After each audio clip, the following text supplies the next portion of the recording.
Good morning, everybody. Welcome back to Cilinix Crypto. Hope you're all doing great, and welcome to this new video on Luna Classic. I wanted to make a video on a different coin actually before this, but some price alerts went off.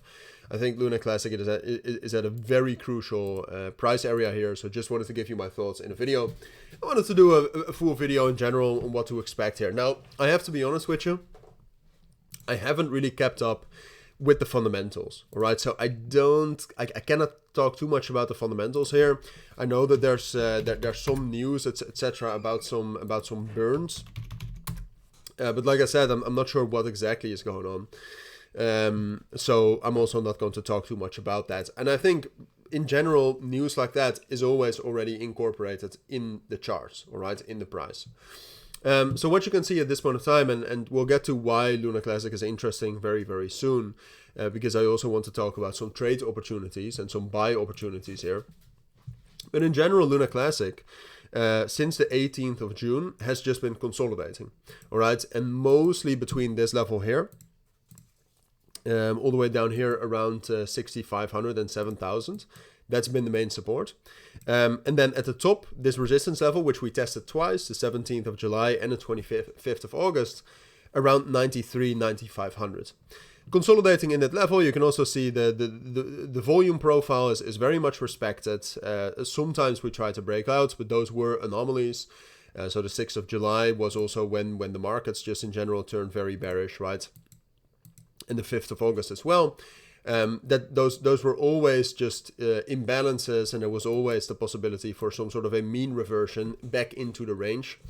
And we got that twice, and the same goes for the two times we tried to break out. Both of those breakouts weren't valid as well. But what you can see now is that Luna Classic is actually gaining quite a lot of momentum, which unfortunately I cannot show on the chart there, but I can look it up here. Just in general, Luna Classic, but also Luna and also USDC have been gaining quite a lot of momentum, which you can see right here. And then this morning, which is the main reason why I wanted to make a video on it today, we got some big buys coming in. So the question still remains, and that is that, all right, we've been in this consolidation between 9,500 and 7,000 for such a long period of time. At some point of time, the consolidation, this range, this balance of price is going to break, and one side will win, the buyers or the sellers. Is this going to be the time that we're going to break out? And the only true answer to that question is we don't know. All right. Usually what you want to see, if you want to get a breakout here. So in general, the opportunity is a breakout above 9,500. All right. If we're going to be able to break out above that with the 12-hour or maybe even the 4-hour time frame already, I will buy. I think it's worth it to try that buy.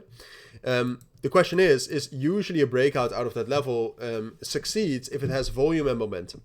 And at this moment, we do have momentum. All right. I do think that there's enough momentum to get that breakout. What we don't really have is volume, all right? The volume at this point of time is lower than it was the 27th, for example, of September, when we were also trying to break above that. And then we failed. So I think the volume, and also the volume, if you compare this volume over the last month, it is also not that impressive. So if the volume is able to actually increase here into the 40 millions or something, then I think it has an even higher possibility of actually holding the breakout and getting up to the next price target at 11,000, 11,500. But for now, I do think that there's a possibility to break out, and I will buy if we're able to break out. But under the current circumstances, it's still most likely that it's going to be a fake out and that we will drop back down into this range. All right, so that's what I would be. And I know that's a little bit paradoxical. Because I'm telling you as well that I will buy, and I will buy if we break out, but just because it's worth it, right? Because if you're going to buy if 9,500 breaks, then the invalidation is so close that the risk reward is worth it, right? Because then the invalidation is we break down below into that level, which gives us a risk reward of 3, which is amazing. All right. So that's why I'll do it. With the volume still being this low, I would say this potentially with a fake out is still most likely. And those are my thoughts. That's what I think you need to know. If you do have any questions, let me know down in the comments. For now, thank you for watching. Take care and bye.